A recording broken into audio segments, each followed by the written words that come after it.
Assalamualaikum warahmatullahi wabarakatuh. Sahabat setia Kopi Manis 76, kita mengenal bahwa Kerajaan Pajajaran adalah salah satu kerajaan di Jawa Barat yang konon katanya kerajaan ini sangat makmur sekali, dengan rajanya yang sangat bijaksana, juga memiliki kesaktian yang sangat luar biasa, yaitu Prabu Siliwangi, tokoh legendaris yang menuai banyak sekali kontroversi ya, sehingga diantaranya yaitu beliau katanya moksa, katanya juga meninggal ya seperti orang biasa, dan kerajaannya juga ikut hilang ya. Kita akan melihat dari sejarah peradaban tentang kerajaan-kerajaan di Jawa Barat ya.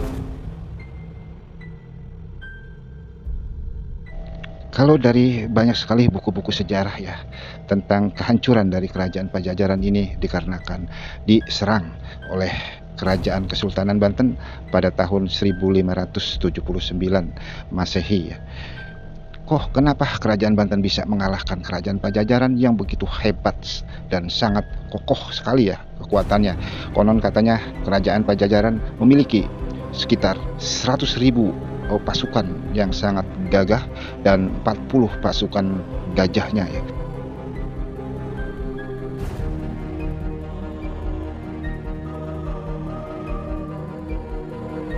Sedangkan pasukan dari Majapahit sendiri yang dipimpin oleh Gajah Mada tidak sanggup untuk menaklukkan kerajaan Pajajaran. Ini ada apa? Mari kita simak kekuatan Pajajaran saat itu.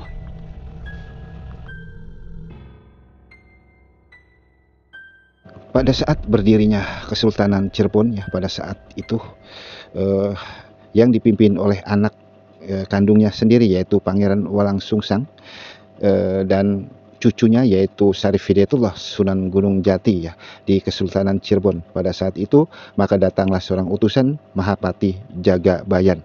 Mahapati Jagabayan ini adalah salah satu tokoh wakil dari Prabu Siliwangi yang diperintahkan untuk mendatangi Kesultanan Cirebon saat itu ya, karena Kesultanan Cirebon masih di bawah kerajaan Pajajaran. Oke ya, kita lanjut untuk membahas ya tentang kerajaan Pajajaran yang dapat dihancurkan oleh kerajaan Banten, Kesultanan Banten ya, pada tahun 1579 ya. Kenapa bisa hancur ya? Karena pada saat itu tokoh-tokoh penting dari kerajaan Pajajaran sudah tidak ada di kerajaan Pajajaran ya. Seperti Mahapatih Jagabayan ya.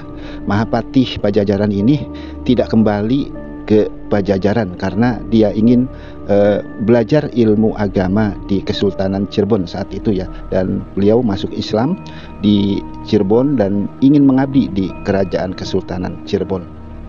Pengabdian Mahapatih Jagabayan juga di sini terlihat dari ya situsnya, yaitu Masjid Agung Jagabayannya. Saat mendatangi di Kesultanan Cirebon, Mahapatih Jagabayan juga ditemani oleh ribuan prajurit ya pilihan, sehingga mereka semua itu mengabdi kepada Kesultanan Cirebon pada saat itu ya.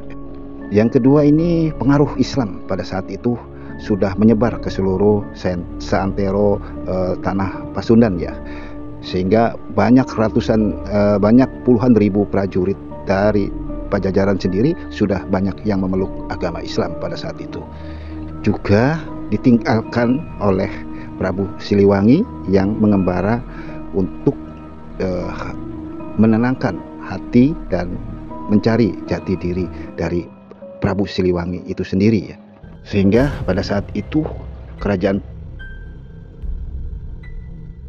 tidak ada lagi putra-putra mahkota dari kerajaan Pajajaran saat itu yang meneruskan kerajaan Pajajaran, seperti Prabu Kian Santang ya, yang mengembara menyebarkan agama Islam, terus Pangeran Walangsungsang Baku Cirebon yang mendirikan kesultanan di Cirebon, dan putrinya dari Prabu Siliwangi yaitu Nimas Ayu Rara Santang juga sudah berada di Mesir ya, dengan dikaruniai seorang anak yaitu Sunan Gunung Jati atau Syarif Hidayatullah ya, sehingga kerajaan Pajajaran itu tidak ada penerus, sehingga Prabu Siliwangi tahu betul pada saat itu bahwa sudah saatnya kerajaan Pajajaran ini istilahnya diislamkan gitu kan, sehingga beliau itu mengembara, mengelana dan menjadi rakyat biasa untuk mendekatkan diri kepada Allah dengan berbagai tempat yang beliau kunjungi ya, sehingga sangat ironis sekali, misteri ya, sampai saat ini makamnya pun beliau ini tidak diketahui keberadaannya ya. Tapi ada beberapa yang menguatkan makam dari Prabu Siliwangi ya, di beberapa ada di beberapa daerah yang diyakini oleh warga atau masyarakat di Pasundan sendiri itu sebagai makamnya Prabu Siliwangi. Oke sahabat setia, terima kasih ya. Salam Kopi Manis 76, salam wisata dan salam jas merah. Semoga tayangan ini menghibur ya. Mohon maaf bila ada tutur kata yang salah tentang sejarah, dan inilah saya bahasnya tentang histori dari kekosongan kerajaan Pajajaran saat itu ya. Terima kasih. Saya akhiri, wassalamualaikum warahmatullahi wabarakatuh.